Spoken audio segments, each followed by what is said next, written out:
Eu gostaria de ler um versículo no Salmo 119, versículo 9.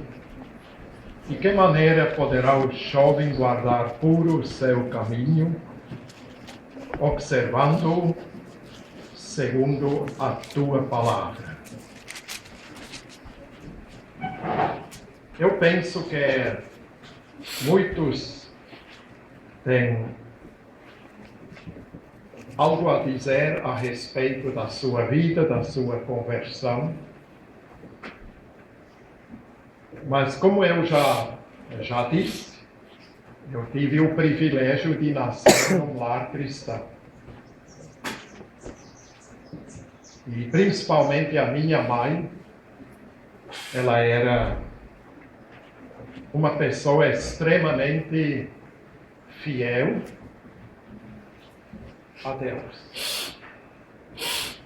Eu tive uma excelente oportunidade de estudar uma vida de uma pessoa que confessa Cristo Jesus na sua vida. Naturalmente, ela também tinha as falhas dela, como todo ser humano tem, mas nesse sentido espiritual ela deixou para nós, como filhos e principalmente para mim, um exemplo muito bom. Se eu conto agora essa minha história, é porque, quem sabe, um ou outro pode entender o que o salmista aqui disse. De que maneira poderá o jovem guardar puro o seu caminho? Eu vou dizer o seguinte, que a vida é um risco. E facilmente nós podemos nos desviar de um bom caminho. Muito fácil. E a escolha nossa pode trazer para nós bênção ou desgraça. E sob esse objetivo eu quero contar o que aconteceu na minha vida. Eu posso dizer hoje, olhando para trás, eu sou um produto da oração. Desde pequeno eu aprendi uma mãe que sem compromisso seguiu ao Senhor Jesus. Com 5 anos de idade, a minha mãe saiu de casa e ela falou assim para mim: Teodoro, você fica em casa, não sai para a rua. Logo que a mãe saiu, eu fui na rua. Encontrei outros meninos e fomos para o lixão. Porque ali no lixão a gente sabia, sempre se acha alguma coisa valiosa para um menino, né? E passamos horas no lixão. E ali estava cheio de pernilongo. A gente foi picar. E quando à noite eu já estava com febre e a coisa piorou, e então chamaram o médico e ele constatou paralisia infantil. Fiquei paralisado totalmente, sem conseguir mexer com nenhum membro. Nem braço, nem perna, nada. Uma doença extremamente dolorosa. Eu lembro disso como tivesse acontecido ontem. Fui levado no hospital, passei umas semanas ali. E também, no mesmo tempo, muitas outras crianças adoeceram dessa doença. Nenhuma escapou. Vários ficaram na cadeira de roda, outros faleceram, e eu escapei. Quando chegou o fim e o médico constatou que posso ir para casa, me deu alta, precisava comparecer perante o especialista junto com a mãe, e o homem me examinou. Durante muito tempo, e o médico mesmo estava na cadeira de roda também, porque ele também sofreu essa mesma doença. Quando no fim ele terminou o exame dele, ele falou assim: ali aconteceu um milagre. Esse menino está bom. Aí a minha mãe falou: doutor, eu sei que esse menino sarou totalmente, porque eu orei a Deus. Eu disse a meu Deus: eu não quero um filho aleijado. Ou então ele vai sarar totalmente, ou então leva ele para ti. Estou aqui, né?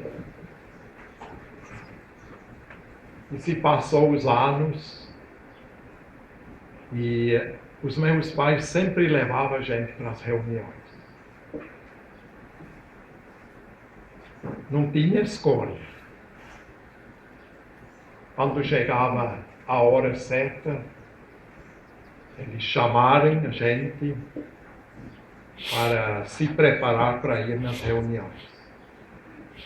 Estando nas reuniões, eu sentava entre a mãe e o pai. E quando eu comecei a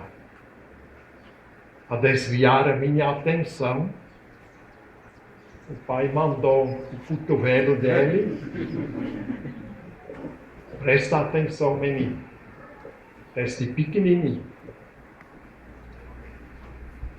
Eu comecei a odiar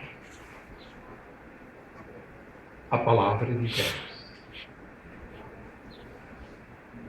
Quando já adolescente, eu escolhi o caminho do pecado. Muitas vezes eu escutei o apelo de aceitar o Senhor Jesus como meu Salvador. Eu me lembro uma vez um acampamento igual esse aqui. Naquele tempo ainda havia esses acampamentos. E um dos pregadores ali, ele queria me converter a todo custo. Ele fez de tudo comigo. E eu pensei, bom, para que esse homem pare de me incomodar, falei: aceitei Jesus, sim. Aí ele ficou feliz. E já mandou o recado lá para casa e diz: Teodoro converteu. Quando terminou esse acampamento, cheguei em casa, a mãe super feliz, e até deu um relógio de pulso. Novinho. E tão feliz ela ficou. E sabe uma coisa interessante? Enquanto eu consegui viver uma vida mais ou menos como um cristão, o relógio funcionou perfeitamente. Mas chegou o momento que eu disse: não, chega. Chega essa palhaçada. Eu não quero essa vida para mim. E quando eu tomei essa decisão, o relógio parou. Nunca mais funcionou. Nunca mais.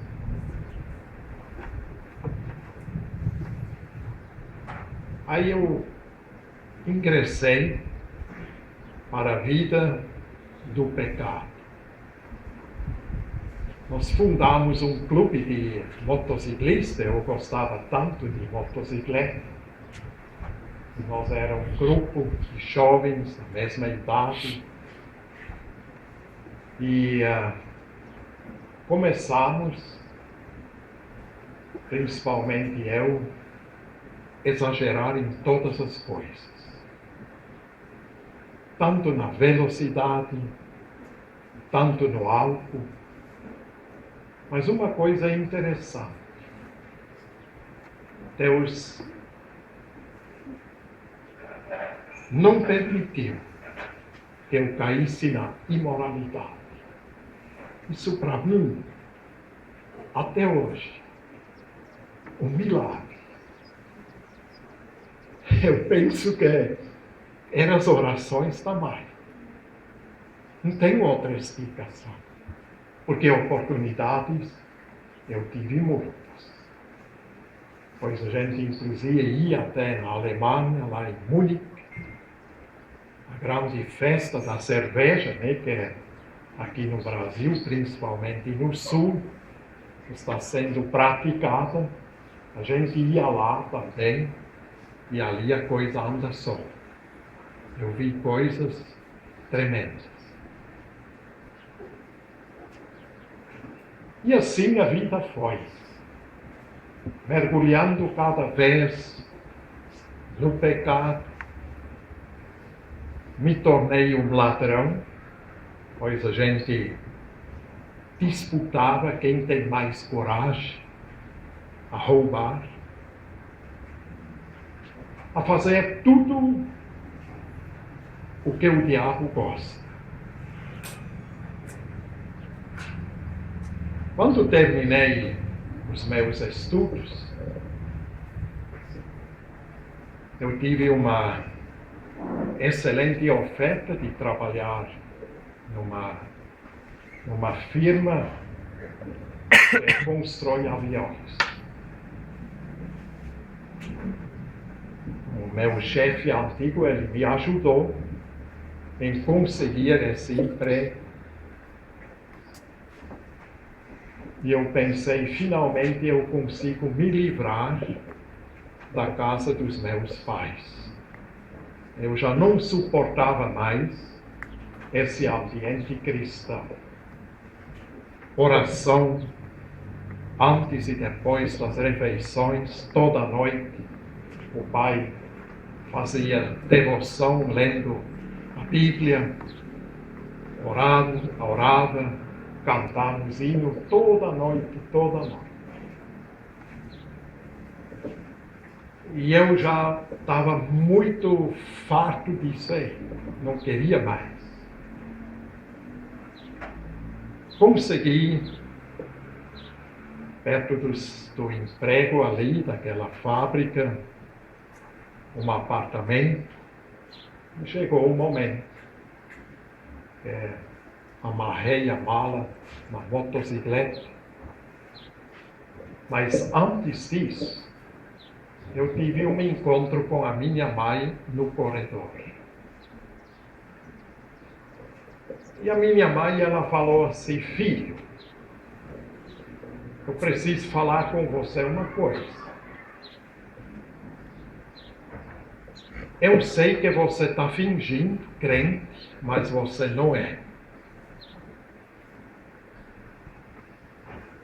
Pois muitas vezes à noite eu chegava bêbado, altas horas, madrugada. E quando eu cheguei no meu quarto, era no sótão, no andar de cima. E como lá é muito frio, a gente usava aquele cobertor pena de ganso, cobertor bem grosso assim. E cada noite, quando eu chegava ali, tinha 2 lugares afundados naquele cobertor.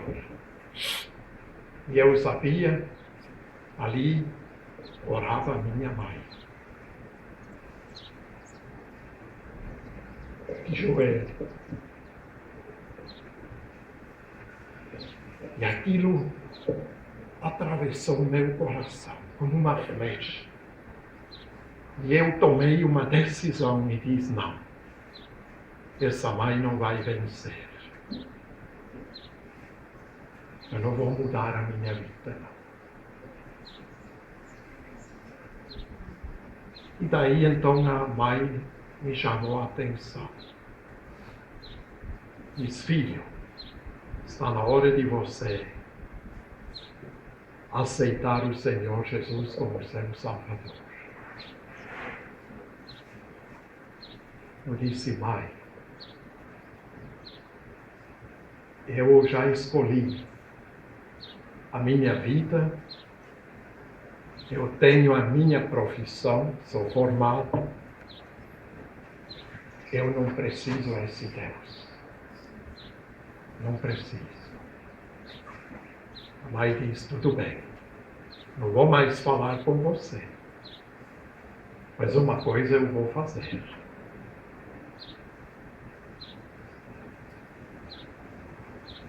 Eu vou orar a Deus para que Ele quebre a sua vida.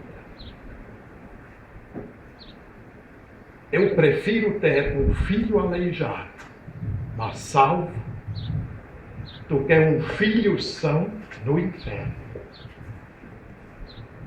Eu disse, mãe, eu topo esse desafio.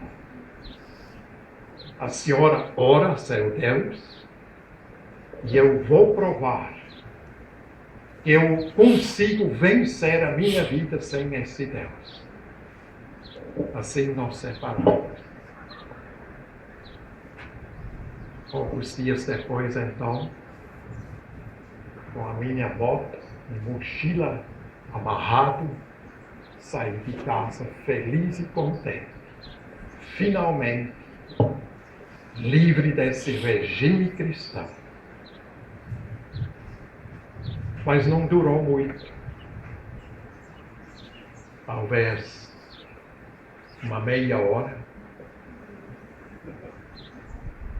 atravessando uma montanha, assim como aqui, né? A Suíça cheia de montanhas, asfalto subindo e descendo, cheio de curva. Para um motoqueiro não pode haver lugar melhor do que a Suíça. Porque essas estradas asfaltadas, cheias de curvas, isso aí é o máximo. Alta velocidade, entrar naquelas curvas. Uma vez uma moça me chamou a atenção. Ela junto com, sei lá o que ele era o noivo dela ou quem vieram atrás de mim, mas não conseguiram me acompanhar. Quando nós chegamos no semáforo, aquela moça pulou da moto e chegou ali e falou assim a mim, você é um louco. Eu te aconselho, por que você não leva o caixão junto com você? Porque do jeito como você anda, isso é loucura. Né?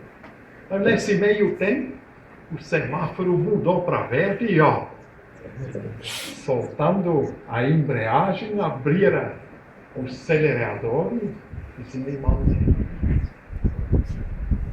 Então, naquele dia, atravessei aquela montanha e uns rapazes vieram com um carro e me desafiaram. Uma racha. E eu conhecia muito bem aquele trecho ali, eu pensei, é hoje. E acelerei e consegui deixar eles para trás. Mas chegou lá uma curva, eu sabia que o negócio é fechado. E eu estava talvez com 100 km por hora. E eu sabia que com essa velocidade não é possível tomar aquela curva. e não deu outro. Aquele pedal, a motocicleta lá. Eu deitei, né? E o pedal pegou no asfalto, levantou a roda traseira e me jogou numa cerca de aço. Primeiro deslizei sobre o asfalto assim, bati naquela cerca de aço e a roda da motocicleta bateu na perna assim e me cortou os 2 ossos. A perna ficou pendurada apenas num tendão. Todo o corpo esfolado. Fiquei ali, no lado ali onde eu estava, tinha um precipício talvez de 100 metros reto assim, um rochedo para baixo. Eu voei pelos ares assim, caí em cima daquela cerca de aço, do lado assim, me dobrou assim, depois me jogou de novo para cima e de cabeça para baixo, desci no asfalto, fiquei ali, acordado. E a primeira coisa que me passou pela mente, a minha vida como um filme, sabe? E eu pensei, agora chegou meu fim. Estação do inferno. Eu conheci o Evangelho. E eu sabia o que agora vai acontecer comigo. Aí eu fiz um trato com Deus. Eu disse, Deus, se tu existes, e tu me conserves a vida, eu vou entregar a minha vida a ti. E nesse meio tempo vieram 2 ambulâncias, dos 2 lados da montanha, para buscar a gente. E foi levado no hospital ali. Mas quando eles me viram assim, eles me enfiaram num quartinho, e mais tarde cheguei a saber que é o quartinho daqueles que estão no estado final. Passei a noite ali, sem ninguém mexer em mim. Passei aí horas terríveis na minha vida. No outro dia cedo entrou uma enfermeira. Acho que ela até ficou assustada porque estava acordado ainda. Ela voltou com uma escova de dentes, um copo de água e uma bandejinha. E ela falou assim, agora você pode escovar os seus dentes. Mas tem uma coisa, não engole essa água. Não pode engolir. E a gente não sabe o que estragou ali dentro. Quando ela virou as costas, porque era terrível. A língua grudou no céu da boca. Eu passei sede terrível. Quando ela voltou, ela perguntou, e a água, cadê? Está aqui, ó. Mas eu falei que não pode. Eu disse, não, mas está tudo bem, não aconteceu nada. Estou aqui. Aí quando perceberam que esse negócio aqui não quer morrer mesmo, aí começaram a tratar da gente. Fiquei meio ano deitado, sem poder levantar, porque os 2 ossos eram moídos. E passou esse meio ano ali e o médico não fez nada. E eu comecei a desesperar. Eu disse, doutor, não tem jeito de dar algum tratamento nessa perna? Ele diz, posso cortar ela. Diz, não vai cortar essa perna. quero ela. Há um jeito nisso. Aí ele enfiou um prego comprido dentro daquilo que ainda sobrou. E eu conseguia saber de um outro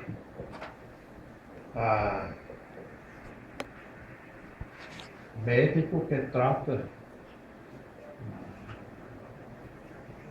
osteopata, que mexe com o osso, e consegui uma transferência de hospital. Aí começou uma cirurgia após outra. Passei por 11 cirurgias, recuperaram a perna, fizeram enxerto de osso. Mas nesse meio tempo, meu irmão mais velho, ele me visitou ali no hospital e ele disse assim: nós temos uma evangelização, você não quer participar? Eu disse: mas você está vendo, eu não ando. Já faz um ano que eu não ando. Estou aqui no hospital. Ele diz: não, eu quero saber se você quer ir ou se você não quer. Eu só quero ouvir sim ou não. Eu disse: tá, tudo bem, não tem outra coisa a fazer, então vou. Ele arranjou uma ambulância, me levou lá. E durante uma semana, toda noite, eu ouvindo o Evangelho. E a coisa começou a mexer comigo. De segunda a sábado à noite, não dormia mais. Ficou uma preocupação. Os meus pecados. Quem vai me livrar dos meus pecados?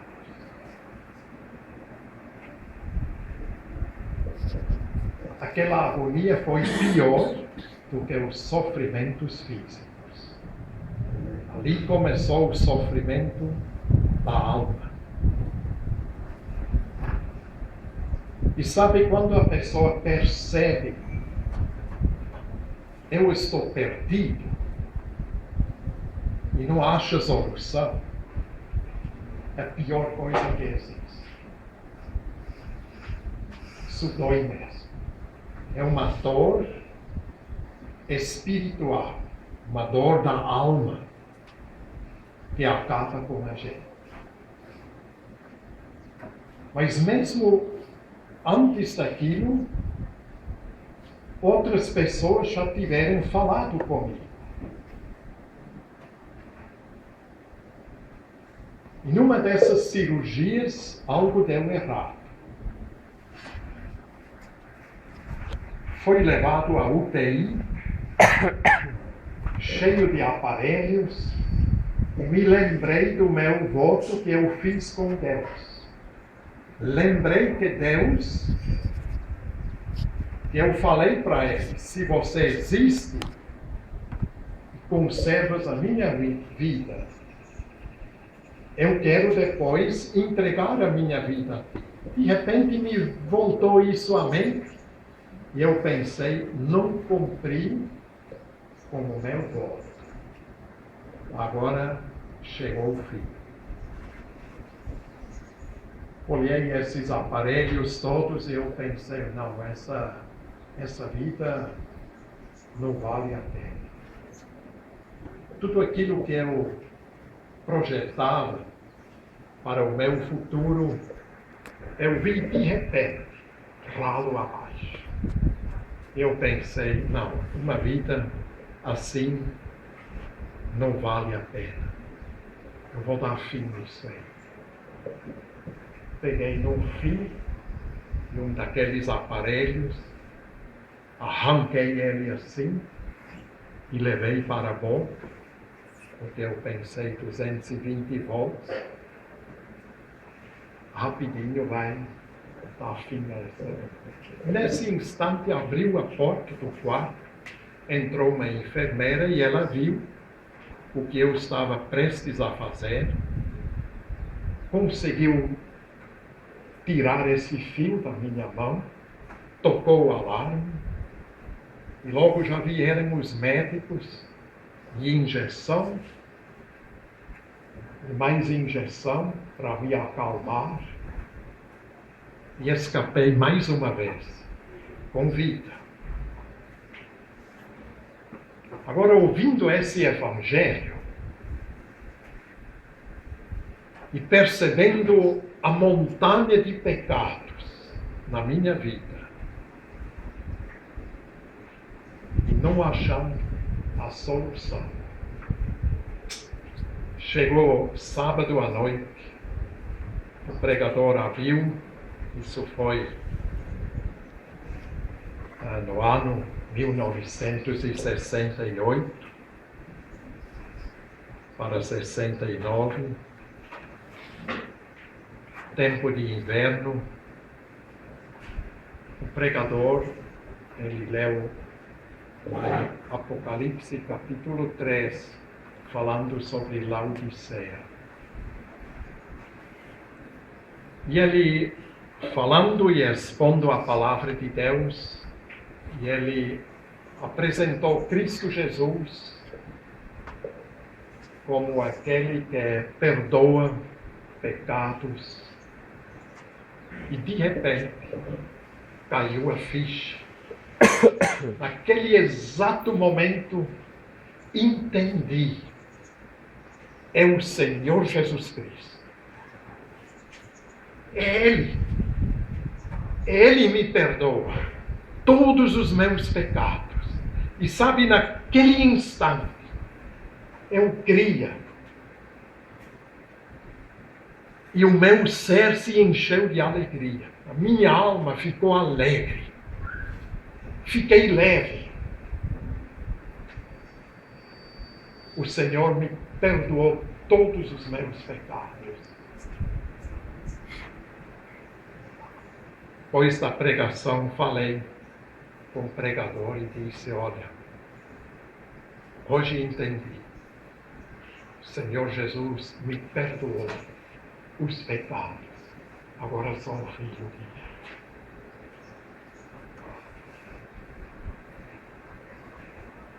Voltei para o hospital.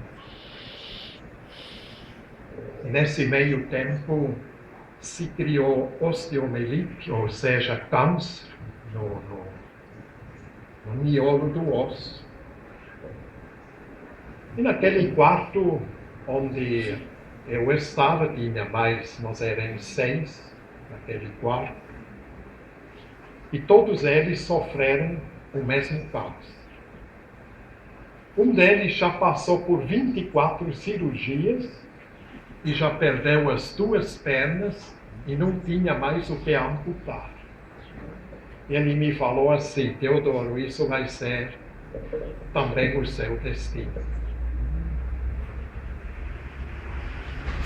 Mas agora, como salvo, o meu irmão, ele me disse: leia Tiago capítulo 5. Só falou isso. Eu li, reli, li mais uma vez, reli mais uma vez. E no fim tive coragem. E disse: olha, eu sei que eu sou agora um filho de Deus e provavelmente eu tenho o direito de chamar os anciãos da igreja para que eles orassem comigo. E vieram 3 anciãos da igreja, fizeram assim como está escrito ali em Tiago 5. Eles entre si colocaram as coisas em ordem. Não lembra mais o que tinha acontecido entre eles ali, mas eu sei que um perdoou o outro, se abraçaram e tudo. E me perguntaram também: você tem certeza da sua salvação, dos seus pecados? Você tem certeza que Cristo Jesus te perdoou tudo? Confirmei Aí os três oraram. Oraram pela minha saúde. Logo depois, foi a última cirurgia, a 11ª. E quando aquela cirurgia passou, o médico me falou assim: agora, Teodoro, você tem que ficar 11 semanas sem se mexer. Porque nós fizemos uma cirurgia delicada no seu osso. E isso requer muita paciência. Para que dê tudo certo, você tem que ficar quieto 11 semanas. Agora eu devo confessar, quebrei muita coisa naquele hospital, naquele quarto. Tudo que estava assim, naquelas mesinhas pequenas, né, eu quebrei tudo. Antes de eu aceitar Cristo Jesus, porque um jovem como eu praticava muito esporte, eu era uma pessoa preparada, e ficar de repente meses e meses deitado, ninguém aguenta isso. Quebrei muita coisa. E aí quando eles me falaram isso aí, 11 semanas, eu ri. Eu disse: não, eu não vou ficar 11 semanas, não. Pode crer. Depois de 10 dias, aquela equipe de médicos vieram, abriram pela primeira vez ali as faixas e olharam essa perna e conversaram entre si. Eu não entendi nada porque falaram baixinho. Quando eles saírem, eu chamei um desses médicos, conhecia muito bem esses homens, e disse: olha, eu não sei o que vocês falaram, mas eu quero dizer uma coisa. Eu estou curado e eu quero levantar. Eu não quero mais ficar deitado. Aí ele falou para mim: mas você não escutou? Eles falaram 11 semanas, rapaz, e hoje são 10 dias. Tem que ser 11 semanas. Eu disse: não, eu estou curado, quero levantar. Aí ele disse: então tá, hoje você ainda fica, mas amanhã você levanta. Mal consegui esperar o outro dia, né? Mas vieram com as muletas. Naturalmente não podia pisar nessa perna, nem mais. Depois de 18 meses, deitado pela primeira vez, consegui levantar. Não consegui andar, naturalmente. Perdi, né? Todo o jogo dessa perna boa, né? E dos braços, mas eles me ajudaram e consegui aprender a andar de novo sem essa perna. Mas de fato ela sarou. Até hoje. Estou ainda na mesma perna. Sarou. Aí o médico me falou: tudo bem, agora é alta para você, mas antes de você ir para casa, era um hospital universitário, onde havia muitos estudantes de medicina. Aquele cirurgião falou assim: olha, eu gostaria de apresentar o seu caso aos estudantes. Você concorda? Eu disse sim, tranquilamente. Aí eles me mandaram deitar de novo. Eu disse, não, mas eu posso andar. Não, você vai na maca. Estava ali o auditório, grande, né? Cheio de estudantes, e eu ali. E o grande professor, doutor, estava ali com flecha de raio-x.